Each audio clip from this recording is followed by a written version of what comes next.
Yo, what's good, guys? So the reason why this video is coming out right now rather than coming out last night is because I think I finished my work around 11 o'clock or so, and due to that I still haven't quite figured out what I want to do when I'm not finishing at 1 a.m. 1 a.m. typically gives me the ability to be confident about where my sales are, but with 11 p.m. I mean, there's just so much more time for sales to come through, and I try to make sure that these videos are as accurate as possible to what my actual sales are looking like. I just don't want to be, capping with you guys. So today, let's go straight into eBay. Before I do that, like yesterday's sales were very, very interesting because a lot of the items that were sold were items that were older items. I just looked at the breakdown a second ago, and 15 of the 35 items that were sold were more recent items, while the other 20 were all older items. So as a result, we sold 35 items, but the ASP fell significantly.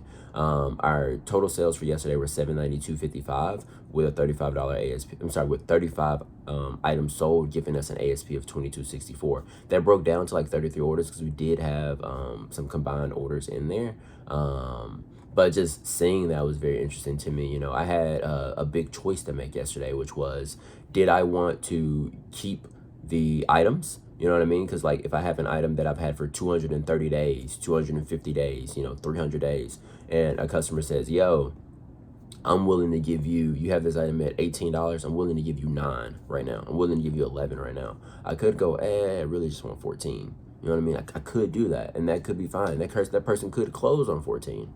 But at the same time, I've had this item for so long. Is it not possible for me to just take my money and go buy a different item that is going to be significantly more profitable for me, or sell faster? There have been times where I've walked into a store. By times, I mean, this happened 2 weeks ago, 3 weeks ago. I walked into a Goodwill, and I found a pair of like black fry boots that they had in there for $9.95. And those boots, so they were like some like moto style boots, but those boots sold for either $57 or $67. And like, why not go do more of that? If I can do a lot of beautiful things with the money if I receive it. And another layer to this is the items that have been in your store for a long time, they just get a lot less sales traction than the items that you most recently listed. If I look at the way how my sales break down over time, like excluding the last 2 days, which have been just insane when it comes to selling older items. But when I'm looking at my sales in a typical fashion, like almost half of my sales come from items that I've listed in the last 2 or 3 weeks or so. It's more recent items that are getting, priority in the search. And then after that, some of the older items start to trickle in as well. I don't look at my sales and I go, oh, wow, I sold so many items from May of 2024. Like we sold 17 items from this time. It's usually most of my sales are concentrated in December, November, and then there's a portion of my sales that come from October, and then a little fewer in September, fewer in August, so on and so forth. So my thought process was, if these people really want this stuff, like, let's just give it to them. I would rather in a lot of these scenarios, because I bought this stuff for $1 out of the pallets, I'd rather in a lot of these scenarios take the money and just go buy other items, you know what I mean? And then just making sure that when it comes to my pairs I'm getting from the thrift stores, I'm ensuring profitability with those. But like all of this old stuff, like maybe we just let this stuff go and continue, making as much money as we can, getting all that cash back, and then being able to redeploy it into better inventory. So once again, we did $792.55 on eBay. Our eBay fees were $167.36, which leaves us with a cash post fees pre-labels. What that means is after eBay fees, but before I buy my shipping labels, of $625.19. However, as always, our processing funds usually does not match that number. So our process, and it gets bigger for some reason as my sales are getting larger. So when I'm doing $300, $400, $500 in sales, the gap is like $2, $7, $5. But now the gap is like $25 on these larger days. So the actual processing funds is $651.70 on 33 orders, which would give us a label cost of $231. After that gives us an estimated cash flow of $420.70 if we take that $651.70 and subtract it by $231. Now let's talk about DoorDash for a second. DoorDash was not too impressive yesterday. We did $38.12 in 2 hours and 30 minutes. and active time, and then 2 hours and 40 minutes of dasher time. If you do not know, active time is the amount of time that I spend actively on orders, while dasher time is the amount of time from when I press the start dash button to when I hit end, we're done dashing for the day. Our hourly rate based on that was $15.25 for active time and $14.29 for dasher time. High for my area, but it's not particularly high in like the grand scheme of things, you know what I mean? So when we add the 420.70 that we made on eBay to the 38.12 that we made on DoorDash, we get 458.82. And if you guys don't know, the goal every single day, ideally at least, is to make $323 in total income, so that we can be able to pay our bills for the business, as well as being able to pay our bills personally. And then if we can get to 360, that allows us to have a bit of a buffer between those two numbers. Between those two things, so that we can have money for savings and other things of the sort.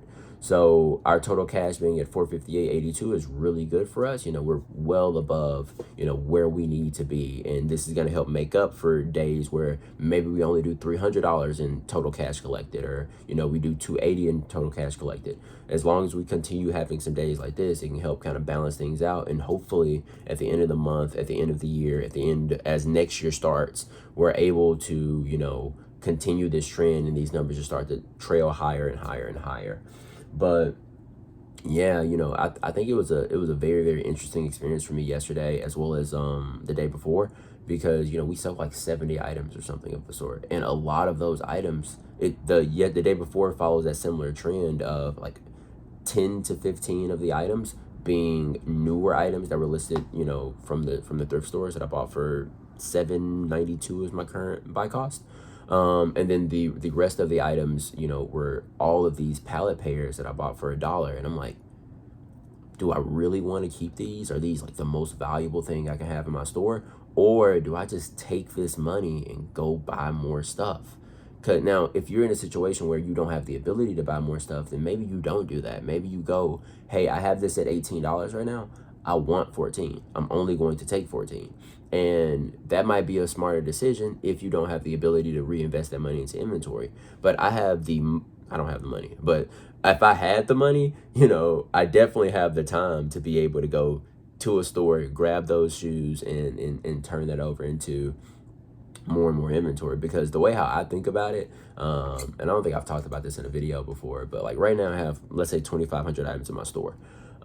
If someone were to pull up on me today and go, hey, I'll give you $25,000 for every single item in your store, I'd be like, sure, here, you can take all of them. And I'll just take the $25,000 and go buy more shoes. Like I can start over with $25,000 and crush. I have no problem doing that. So, and for you, maybe you have a store full of Hokas and On Clouds and amazing shoes. So for you, it's $20 a pair. You know what I mean? So for you, it's, if they give you $50,000, you go, let's go. You can take all this. I'm starting over.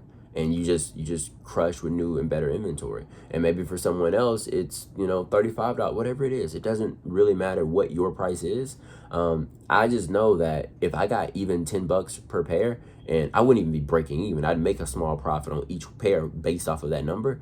Like, I could crush it. I could do absolutely amazingly with that amount of money. So when it comes to people sending me offers and, people being interested in an item, if I'm willing to sell all of these for $10 a pair, then like, why am I afraid of getting rid of pallet pairs that I bought for $1 to sell them for $7 or sell them for $9? Just get your money back, get a better item, and go do it again.